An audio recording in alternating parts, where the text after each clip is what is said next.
Time to wake up. It's Saturday morning. Find some milk and cereal. Grab a bowl and spoon. No, a bigger spoon. Head to the living room and take a seat on the floor while Joseph and Chris present to you Saturday Morning Cartoon! Hello, everybody. Welcome to Cartoon Boom! This is a show where we wake up with a Saturday morning sun popped on the floor with a big bowl of sugary cereal and watch all your favorite cartoons, both old and new.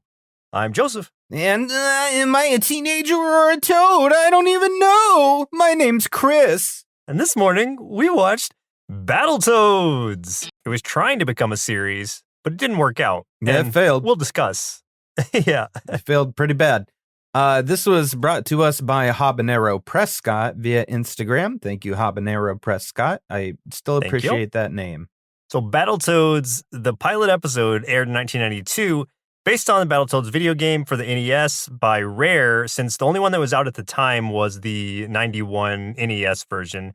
Battle Maniacs, the Super Nintendo version that we're probably more familiar with, came out, I think, in 94. Also, the characters were created by Tim and Chris Stamper, who were the, I think, heads of Rare at the time. Nice. This pilot was written by David Wise. This was directed by Kent Butterworth, produced by Deke Animation City, Trade West Incorporated, and Rare. This was, again, just a pilot episode, and it was actually syndicated. I thought this was like a behind-the-scenes, like nobody publicly saw it thing, but this actually came out on public television on various channels. Why? I don't know. For a short synopsis, you sound like you're in pain trying to read this. You're like, the story's... you'll find out why soon. The story served as a prequel to the video game franchise set in Oxnard, California. And hold on, since it says a prequel, so I wonder if within the video game franchise, if at any point it's supposed to be believed that these were actually teenagers with attitude who became these toads.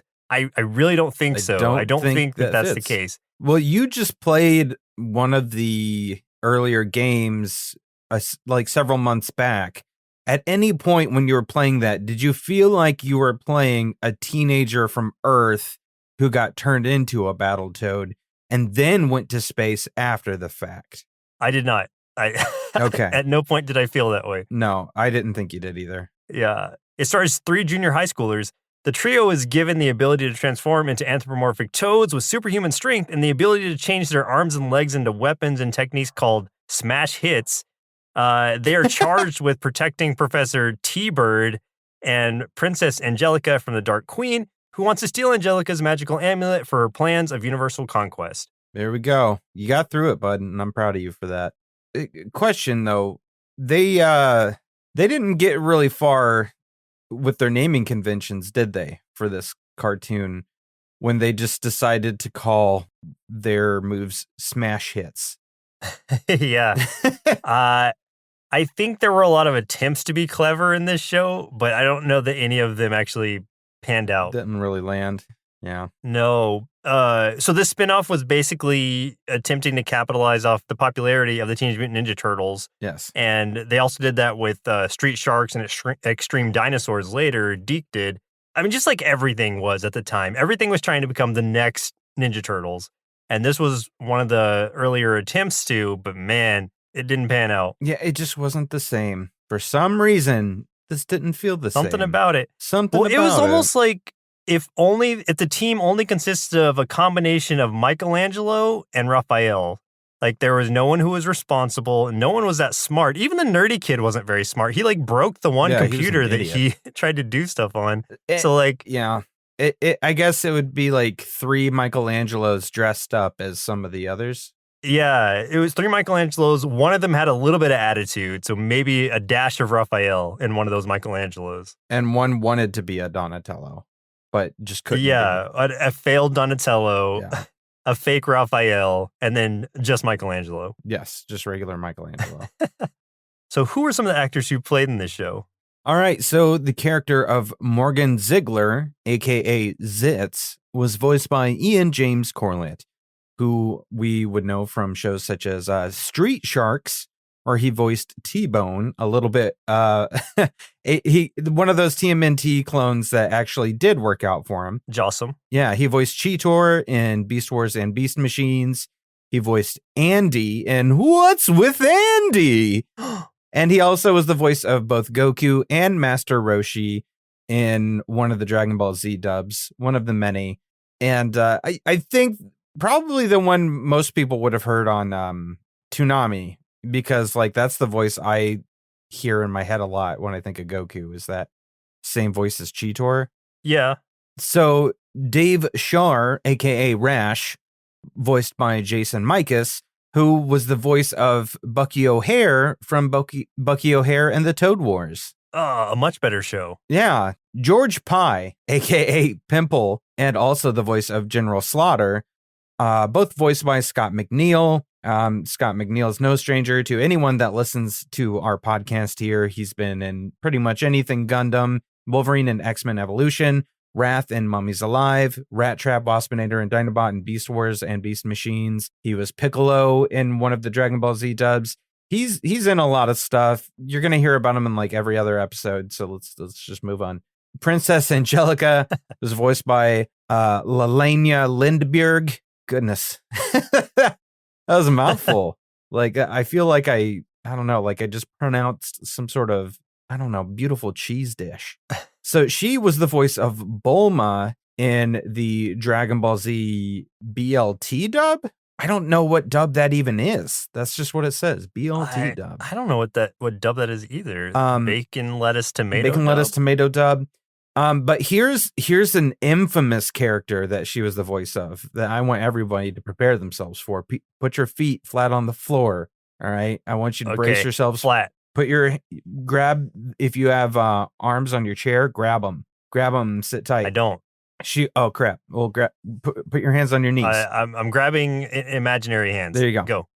She was the voice of Venus de Milo in Ninja Turtles: The Next Mutation. Whoa, I wasn't ready for that. Yeah. Gee. Oh man, wasn't that just a massacre of a TV show?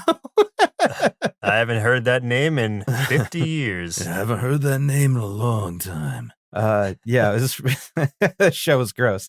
That was the one where they painted a bunch of trash bags green and were like, these are the Ninja Turtles now. Yeah. And one of them's a girl. Here you go. Turtle boobs. That was an interesting revelation. Oh, that's right. Yeah. Shell boobs is what we had. That was interesting. And then you could tell that she was supposed to be a girl because they braided her headband. Dark times we lived in. Dark times. Dark times. The principal and Professor T-Bird, both voiced by Michael Donovan, who's been in tons of real cool shows from like the 90s, like Exo Squad, Ronin Warriors, Death Stalkers. He was Fong in Reboot. He was also Cletus Cassidy, aka Carnage, in Spider-Man Unlimited. Oh, interesting. Yeah. And then finally, the last one I'm on the list here is, of course, the Dark Queen, voiced by Kathleen Barr, who was Dot Matrix in Reboot, Evil Lynn in the 2002 version of He-Man and the Masters of the Universe, and also voiced Kevin and one of the Kanker sisters in the Cartoon Network show Ed, Edd, and Eddy. And there's your cast. I'm glad a lot of them went on to do bigger and better things than this show. Yeah, pretty much everybody here, even though this tanked, everyone here was successful enough to go on and do much better things. Fantastic. Congratulations. Yes. Good job, them. everyone. I don't blame them for any of this mess. Even though some of the voice acting also was not great here, but I'm going to blame the directing for that though, because we know that's a big these part, people, man. If you don't have good direction, how do you know if your delivery is on point? Because the nerdy kid especially was really giving me pause sometimes. Bad. And I mean, we know now too, because like Joseph and I have gotten to do some voice acting now since we first started this podcast. Now that we are semi in the industry, you don't get to see what you're voicing most of the time. So it's you're kind of at the whim of either your own imagination or whatever cues you're being given. So yeah, directing goes a very long way. It's all about those cues. All about those directing. Or at least some context. If you just get like fed random lines and no like context around it, you don't know how to read it. So you just have to do multiple takes and hope for the best. Yeah, exactly. Anyway, I'm assuming that's probably what they were working with in this show. Yeah, just garbage on a page. Yeah. Here's a few tasty marshmallows out of our big bowl of Battletoads cereal. Actually, it's just mainly one giant marshmallow. Think of like a hot chocolate where it's like instead of the tiny marshmallows, you just have one big one that like soaks up all the hot chocolate. That big iceberg-sized marshmallow that would sink a Titanic. Yeah. Yeah. And then you have to like, you basically get like a sip of hot chocolate and the rest of it is just eating that marshmallow and taking in the hot chocolate as you do. You get that marshmallow. Anyway, so it's that kind of marshmallow. Marshmallow mustache when you're doing it. Yeah. It's a kaiju amongst marshmallows. So, and this is really funny, actually. This isn't directly related to the show itself, but it's the Battletoads franchise that I thought was really fun. I didn't know about. So here it is. Beginning in early 2011, 4chan users organized a mass prank call to the Gold and Silver Pawn Shop, home to the popular television show Pawn Stars. The callers would repeatedly ask the employees if they sold Battletoads. This call led Rick Harrison, star of Pawn Stars and the owner of the store, to repeatedly swear and yell at the callers, who recorded this and uploaded it to YouTube. I did watch some of those videos and they're pretty funny. This originated a series of many other similar videos of pranksters dialing random establishments and asking about Battletoads. Battletoads developer Rare has acknowledged the prank via an achievement named "Do You Have Battletoads?" in their 2015 game compilation Rare Replay. Nice. Isn't that great? That is great. Oh man, I wanna see that video now, or the collection. There's so many of them. So some of them are kind of weak, but some of them are pretty funny. And how mad the employees are getting at these calls is the funniest part. So awesome. A lot of expletives in there. So this is kind of fun. Oh, man. And lastly, a much smaller marshmallow, less delicious. But believe it or not, Battletoads was very badly received, the cartoon. It was included on the list of 5 worst one-shot TV cartoons ever made by Topless Robot in 2008. Wow. Yeah, I don't know about that site myself, but I just appreciate that this got added to worst one-shot cartoons ever made list because I think it definitely belongs there. That is, wow. Yeah, that's pretty harsh. Also, Topless Robot? What? What is that? Yeah. I don't know what that site is, but I mean, they're not wrong. Yeah, they're not wrong, so we'll give them that. Well, hey, everybody, it's getting colder out there as winter approaches, so what would be better than warming up inside listening to your favorite Nerd Sloth podcasts? Well, that would be listening to it and then having someone to discuss them with afterwards. So that's why we're asking you to please share this episode or your favorite episodes on social media by hitting that share button on your favorite podcast app.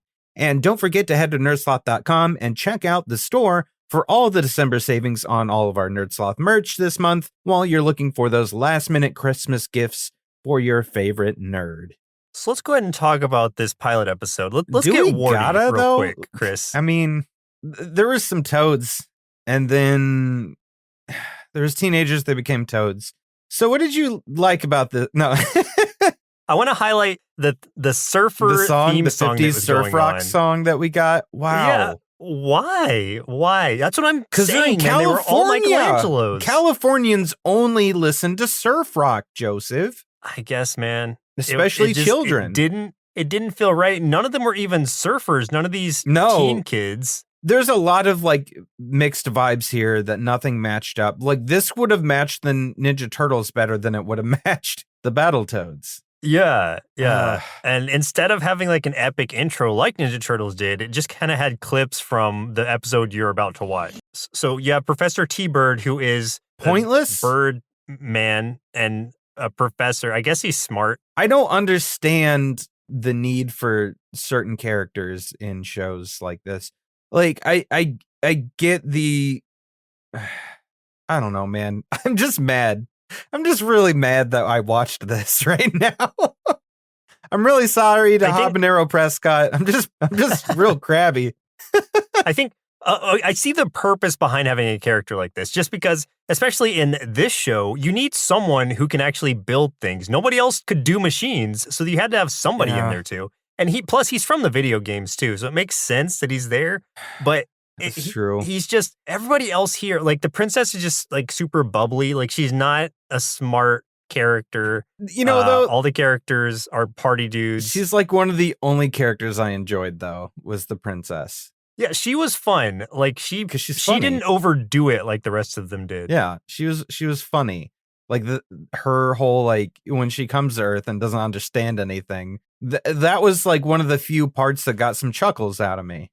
That was about it. Yeah, those are pretty good because she does end up working at a donut shop. Yes, and those are some pretty good. That scenes. was actually pretty good. But why? This is what I'm confused about. What is she a princess of? If I don't know, she only has one ally in the entire freaking universe, which is a Birdman who's a professor. Yeah. That'd be like I'm the king of England, and the only person I can call friend is my college professor, and everybody else will not help me, even though I'm the king. This makes no sense. It's not too dissimilar to these kids being friends, or not even friends, like just having a favorite teacher in high school and be like, hey, could you watch over these intergalactic refugees because you're our favorite teacher? Yeah. We don't have any other connection to you, but you're pretty cool. So can you please watch over these dudes for us? Hey, science teacher, I don't know your name, but can you treat this bird person well, even though you've never seen anything like it, and you're probably having a lot of questions about God and your existence in this universe right now based on his appearance alone. Also, here's a princess. Keep them safe. We're frogs now. We gotta go.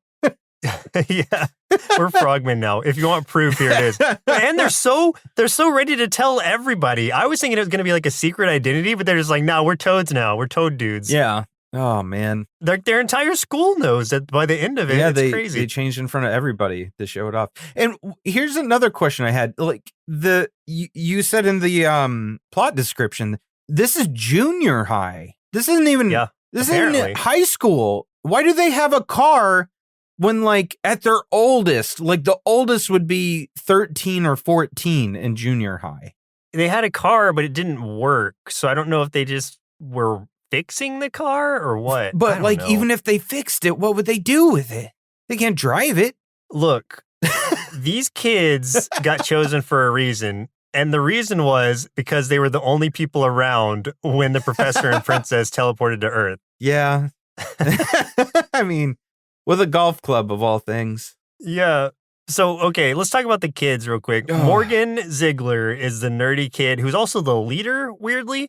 And he ends up turning into Zitz, who's the green one without glasses. Yeah, you have Dave Shar, who's like the cool kid, I guess. He's the one with the sunglasses. And then he turns into Rash, which is also the one with sunglasses. Different sunglasses, by the way. So I guess his sunglasses transform as well. Oh, nice. Then you have George Pye, who's the hefty kid, who with the last name of Pye. It's like, come on. And then he turns into Pimple, who's the brown one, kind of the tank of the group. Yeah, he's the big one. He's really big.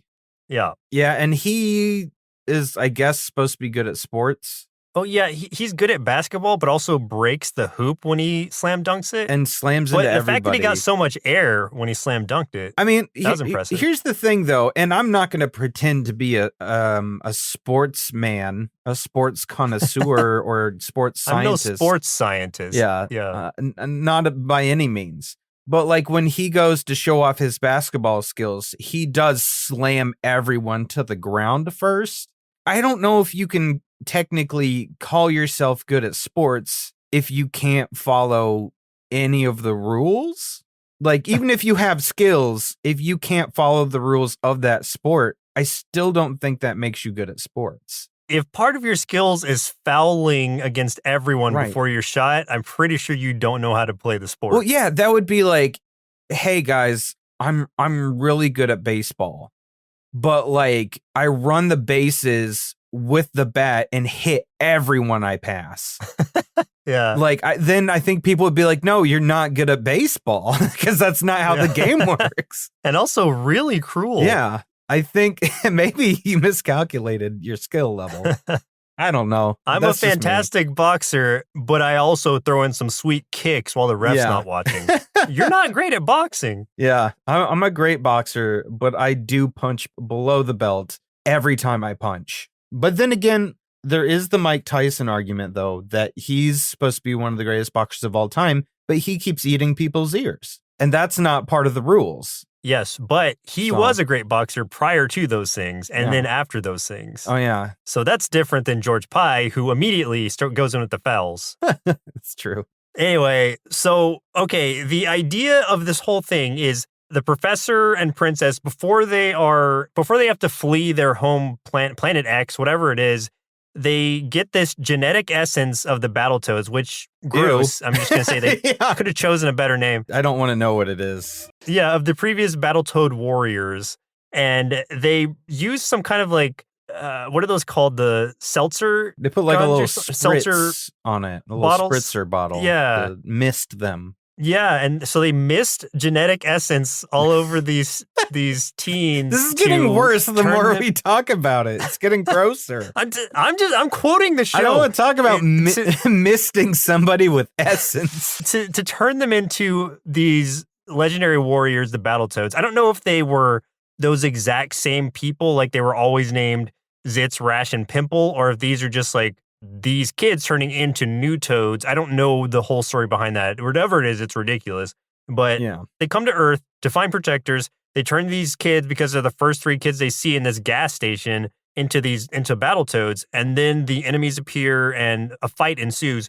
But one of the toads, I think it was Zitz, he throws an ice, what are they, like ice chest, ice cooler, like one of those freezer. Giant ones that are outside of convenience store? Yeah, I thought he was going to kill the princess because it lands on her for sure. He basically did. Yeah, so I guess there was just a breakaway bottom to it, because she just like comes up, or the top opens and she's just eating a popsicle out of it. Yeah. But it's like, man, you failed your mission immediately. You're the worst hero. Yeah, like in order to save the princess, he immediately murders the princess. Kills the princess. Yeah, very first battle. It's very robotic of him. The only logical way to save her is to kill her. Yes.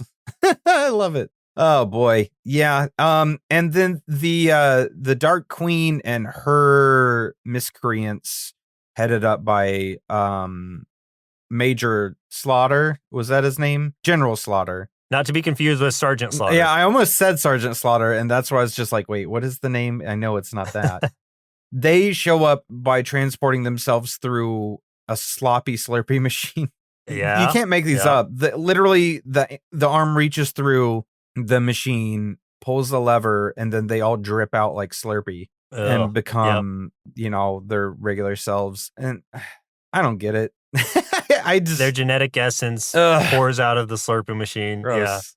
Like, if any, like, I'll give them a little bit of credit for trying to make kind of creative ways for people to teleport around in this show sometimes. Yeah. Because at some point they come out of washer and dryers, whatever kind of stuff is around at the time. It's like, that's kind of funny, but it's like some of it's just so far-fetched. It becomes like a point where even by cartoon logic, it kind of feels a little forced, a little much. Yeah. Can we discuss real quick some of the many sayings that they yell out? Please. There's totally cosmic. Right, because they're space toads. Go on. The slammin' gets yelled quite a few times. Yeah, because George Pye loves basketball. Let's get wordy. Whenever that's a great one. When they're kids and need to turn into the Battletoads, they say, "Let's get warty." They reach up and put like their fists together, like that's the only way they can turn. I don't know why. I don't know how they knew how to do that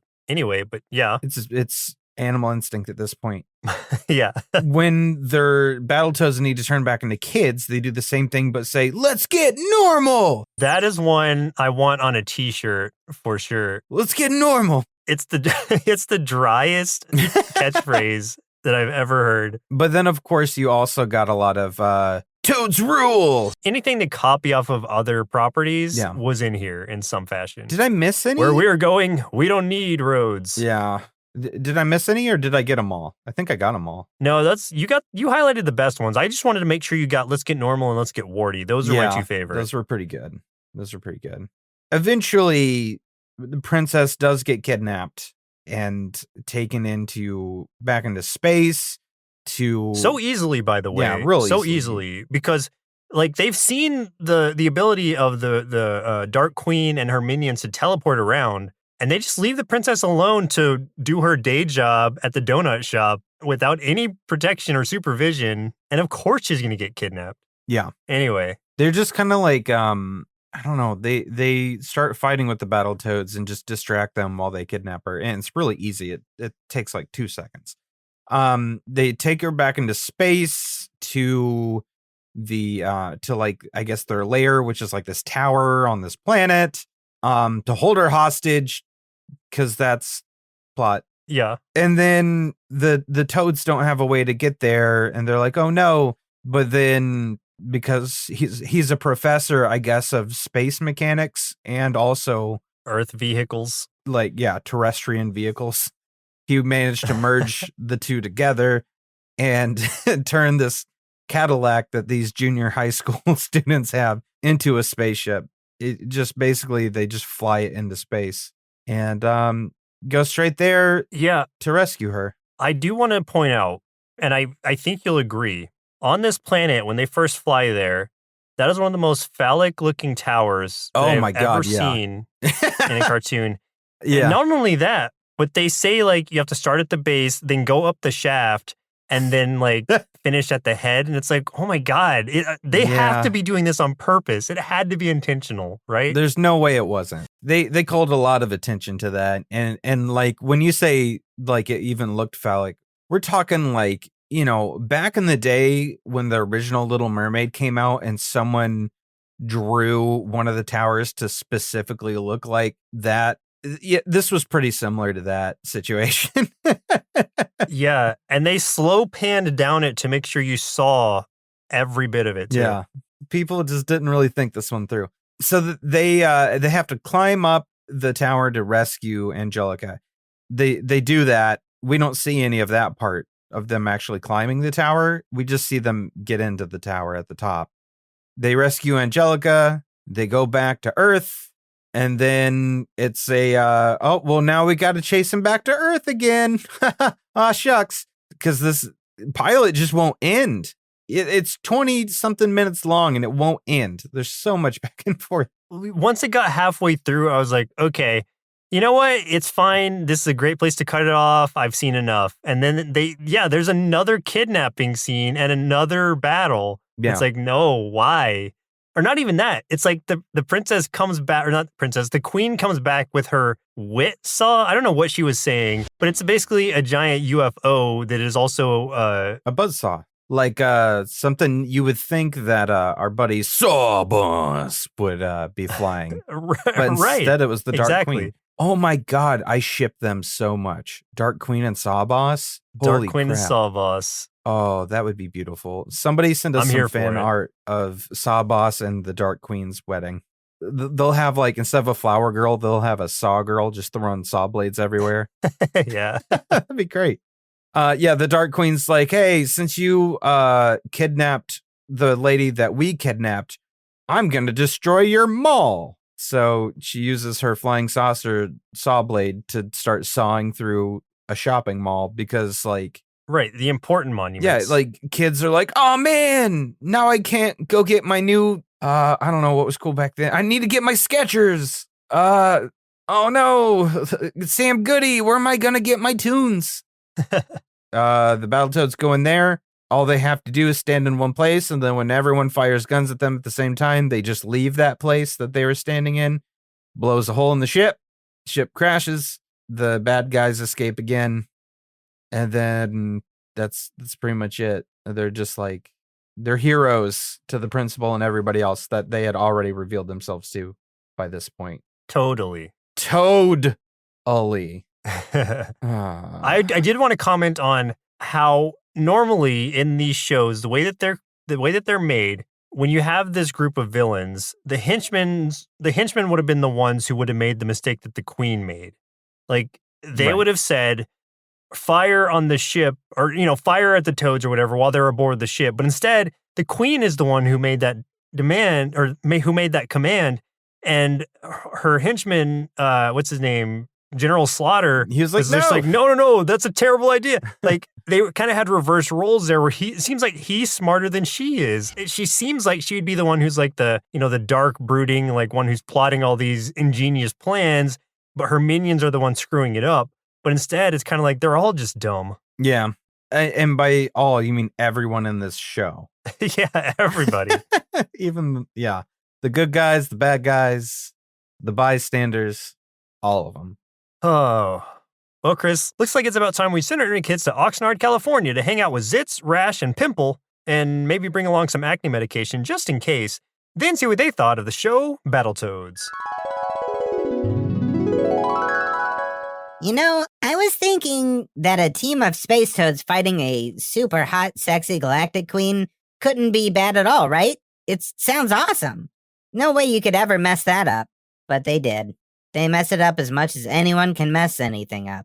Now I can't wait to dissect one of those suckers in biology class when I get older. What can I even say about this show, except that I have never wanted to be an anthropomorphic toad less? The animation was gross, the heroes weren't likable, and the villains were even dumber than normal. I know they were trying to be as cool and popular as the Ninja Turtles, but after seeing this, it's no wonder it croaked. Hey, quick question though. If there was a fourth Battletoad, what would they name it? Because you got to stick with that theme. Would it be like, so we got Zitz, we got Rash, we got Pimple. Pimple. Would it be like eczema? Acne? Or Wart? Seems like a missed opportunity. Wart might be good. At first, I was thinking blackhead, but that I think that's gonna get misconstrued real fast, and so we won't go that one. I think so, yeah. Maybe cyst. Oh, cyst would be a good one. Cyst would be that'd be a good for like a female Battletoad. Like it's kind of like sister, but she's cyst. Yeah, cyst. Oh, like so that. gross. Yeah, it's pretty good. It's like the grosser the better here. Clogged pore. Yeah. I don't know. There's this is my cousin ingrown hair. Yeah.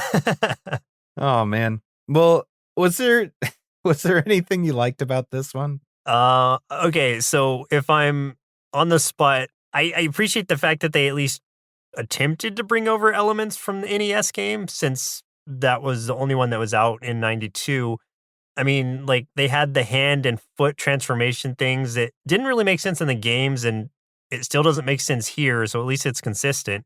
That revolving pink tower that they're in, that they just blow up at the end, that's in the first game as well. And then I kind of wish they'd thrown in those like speeder bikes in some way, but they had already crammed so much into this episode that maybe leaving them out was for the best. Yeah, I mean, there was some instances, like you said, that did remind me of the games a little bit, especially when they first get on the planet and you're just kind of seeing like the red rock of that planet and stuff. There's like a specific subtle levels that was kind of reminding me of and everything. So I was like, okay, at least, there's some of that. Like, at least they are making some actual nods to, where this all came from. But I think it's just like visually they added in some things, but they just didn't take it far enough with that kind of stuff. I think it would have been a much better show had they used more. Like prime example is like we could have seen a little bit of the action in the tower, but we didn't get any. We just got like once they are already up to the top of the tower. So I don't know. Yeah, I think we could have gotten more. I don't know if it would have been better if they had tried to explain the transforming hands and foot stuff more, or if they just not explained it at all. I don't know what would have been better, but what we got was just like, think with your hands. It's like, okay, cool. Here's an anvil. Yeah, thinking about two symbols smashing together. Yeah, yep. I don't know, but it's like, yeah, that doesn't make sense in the game world, but it's fine because it's a video game. But here they try to explain it a little bit, but like not enough for it to make sense. So it's almost like they should have just ignored it and been like, well, this is just something they can do, and moved on. I'll give them this. Like every once in a while, there would be a tiny little moment that would give me a twinge of like TMNT style nostalgia, but those moments were just so very few and far between because it just tried so hard to just straight up imitate that show, like that exact formula, and didn't try to do anything really new with it. you know, I mean, I Yeah. guess I feel like maybe that's not 100% accurate. I mean, they obviously did try to do some different things, but like nothing really stood out. Like they didn't do anything new that was actually good. Maybe that's where Yeah, they maybe did some that's where new it is. things, just nothing new that was good or memorable. Yeah. So like maybe we should just move on to the dislikes, man. Yeah. We're already kind of seeping over into that. Yeah, it's hard not to because Yeah. this was just really unlikable. Yeah, every positive came with like a caveat of like, Yeah. but this. Yeah. I mean, So yeah, the animation was bad. The quality of the line work, if the you just colors. look at like a single frame of that animation, you'll know what we're talking about. Yeah. And I don't. Maybe it would have gotten better if the series had been greenlit, but if the purpose of the pilot was for it to get greenlit, then maybe they should have spent a little more time there. Because I think even Yeah. by 90 standards, like animation had gotten so much better than it was looking. This was like Yeah. 80s, 70s animation. Like, Yes. I've seen even some 70s animation better than this. So it's like, geez. And, you know, it would do that thing where like you do see this in a lot of 70s cartoons and sometimes in early 80s where between different scenes some colors end up just washed out for whatever reason, and I like every scene had that happening in this show. Like every scene all of a sudden a color would just totally fade and look awful. And Yeah. when that happened, you would see really sketchy overlapping lines and stuff with the characters and the environments and everything. So like you can tell this was really rushed to put together. Yeah, they did not go for perfection or anywhere, you know, close to that. This was definitely a rush job when they created this thing. So And the plot was an absolute mess. Oh, Like, yeah, it was a since they were disaster. trying to fit this entire origin story and a couple battles into a single episode, everything, like you said, was just so rushed. Like, what was Angelica the princess of? We don't know. Why did they have the genetic residue of past Toad warriors in the first place? I don't know. yeah. Why did they even choose these kids? Just because it was convenient? I mean, apparently the whole universe is at stake, so it seems like they could have at least done a background check or something, because these kids weren't exceptional in any way. They were subpar at best at everything they were doing. Yeah, maybe like they could have observed any other human for more than 5 seconds and they would have been like, wow. That's like coming to Earth, and the first person you see, you're like, you must be the leader of Earth. Yeah. Every time I like enter a new country for the first time, the very first person I see at the airport, I'm like, aha, the leader. Yeah. Aha. I am so humbled by your presence. Yes, it's pretty rough. I really dislike the idea that they base this around teenagers that turn into the Battletoads instead of them just being Battletoads. Instead of them being like aliens, they're just, you know, they're like a ragtag space team, you know, that just, they don't have anything to do with Earth. It's just all in space. I think so many things would have made more sense, and it would have opened things up to be a little bit more fun and given them more allowance to do some of the more crazy stuff that they wanted to do if they had just done that and stayed away from Earth stuff entirely. But they just couldn't help themselves. Because the Earth stuff is never fun. Like, at no point do you care about any of the Earth stuff going on, or school, or any of that. So I guess maybe it's just trying to relate to their demographic or their target demographic. I think But so. still, like, even as a kid, like, it wasn't really my fantasy to turn into the Ninja Turtles. Like, I wanted No. to fight with them, but I didn't want to be a turtle per se. And nor do I want to be a toad, especially since they kept saying like, oh, I look so gross now. You know what I mean? What do kids want to be? Well, I don't know. Kids are kind of gross. Exactly. Kids want to be gross. Let's make them toads. In this show, unlike Street Sharks, unlike Ninja Turtles or whatever, like, well, Street Sharks specifically, because they don't have the power to turn back. They're just Street Sharks now forever. They just live their lives as that. The Toads have the power to back out of it, and turn back to humans. So in that way, it's like all of the potential challenges they would face as having to try to live a normal life in their toad forms is taken out of the equation, because now it's just thing, ring, do your thing. You know what I mean? Ben Grimm's whole plight is null and void because he can turn back into human now. Why go that direction? Yeah, I think it really was just them trying to tap into that TMNT crowd, and it didn't work. Also, the last thing I want to touch on real quick as a dislike Okay. is I think this is a rare case where the majority, if not all of the jokes, just really fell super flat, even by 90s cartoon standards. And that bar is Yeah. pretty low. So when I say like these are bad jokes, like I am not exaggerating. Yeah. The exception being, I guess, like you were saying, anything revolving around the princess in her scenes, those were decent. But the Toads, all they were like, they would shout the most obnoxious things. Like Pimple shouted like something about life's a game of basketball or something. It's like, Yes, you don't, he did. you're holding a watermelon. Why are you saying this? You're not even throwing it like a basketball. Like that doesn't, No. it didn't fit it at all. He just cracked a watermelon over somebody's head, and he's like, "Life's basketball," and I'm Life's like, a game of basketball. It's like, okay. Again, he doesn't know how basketball works. Yeah. It just reiterates my point for me. He's not good at basketball. I think to go along with that too, one of their bigger problems is none of the characters are fun. I mean, aside from, like I said, I liked the princess for what she was. I mean, she was a very cookie cutter. Like the second you're introduced to her, you don't need to know anything else about her because you're like, oh, it's this kind of character. And she follows every expectation that you will have from that point.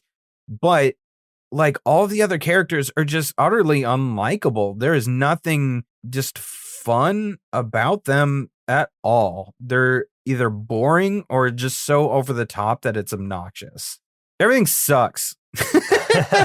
So what would you rate this show? I can't imagine it'll be great, but I'm curious. What would you rate this show? I mean, it was just the big problem is this was absolutely a big old money grab that just up and failed, and with good reason.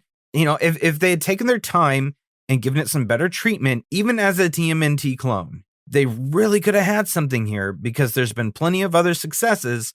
You know, you mentioned Street Sharks as a success, especially if you look at Biker Mice from Mars, which I think is a lot closer of a comparison to what Battletoads could have been. I really think that they could have pulled something together and had something like really, really cool. And then, you know, we've got that game that just released last year in 2020.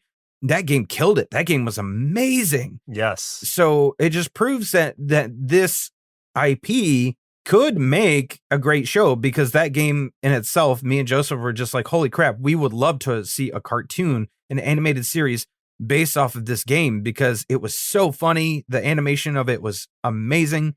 It was just well written. The plot was great. Everything about it was fantastic. But as for this pilot, it was, oh man, it was something else. So I could only give a one bowl of totally cosmic cereal out of 5. Yeah, I agree with you. I was thinking about that a lot with the newer game, the 2020 Battletoads, because if you just kind of string all the cutscenes together, that's a cartoon in and of itself, and it's so funny, and it is what this show should have been, but I just don't think they came prepared or really knew what they were trying to do with it then, so they threw something up against the wall, it didn't stick, and for good reason. So I'd give Battletoads, this version of it, 1.5 big bowls of totally grossed out cereal out of 5. And I think with a few tweaks, this could have actually been worth watching and maybe even gotten an actual series made. Okay, like maybe a lot of tweaks, but still. I mean, at least the games are good. So I'll say that. Do you play if you have the capacity, and if you love games, play the 2020 Battletoads game, because it is so fun. It is amazing. And yeah, it does feel like a cartoon, like as you play it, kind of. And if you're not a masochist who wants to play like the NES and Super NES versions that are ridiculously challenging, this one's a little bit easier. It's not like super easy. There's still a challenge to it, but it's a lot more forgiving and it's fun at the same time. So it's just a great experience. Yeah, we played it together before, but we got to stream that game in its entirety at some point. Yes. I love that game. So good. Yeah. Well, thanks anyway, Habanero Prescott. I'm sorry that we just crushed your hopes and dreams before Christmas.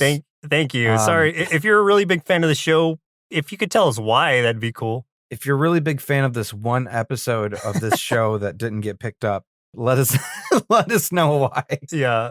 Somehow it's like a 5.2 out of 10 on IMDb. So I don't know Oh man. if he's the only one who rigged. rated it or what. But it's rigged. just weird to me. Rigged, it has to be. Well, listeners, looks like our milk supply is now run dry, so it's time for us to say goodbye. And in 2 weeks, we'll be watching The Polar Express, submitted via Twitch by John Colasart and Sarah George Music. Never seen that. I don't know. I haven't like actively avoided it. I've just never watched that movie. I think I did actively avoid it for a while because I was just like, this looks dumb. I mean, I don't know. it's got Tom Hanks. It's got polar bears. What else do you need? I mean, that's true. I mean, I would see it for the polar bears. Like Tom Hanks is all right, but I'm not like, every time a Tom Hanks movie comes out, I don't grab my Tom Hanks doll and get in line. What if it was a movie about Tom Hanks as a polar bear? Now we're talking. There you go. Well, once again, I'm Joseph. And I'm Chris. And we'll see you next Saturday. Presented by Nerdsloth, a place for lazy nerds. If you like what you heard, consider donating at patreon.com/nerdsloth so we can continue bringing you quality shows. Be sure to also leave us a review and share your favorite episodes and clips on social media. If you're looking for more content, visit us at nerdsloth.com.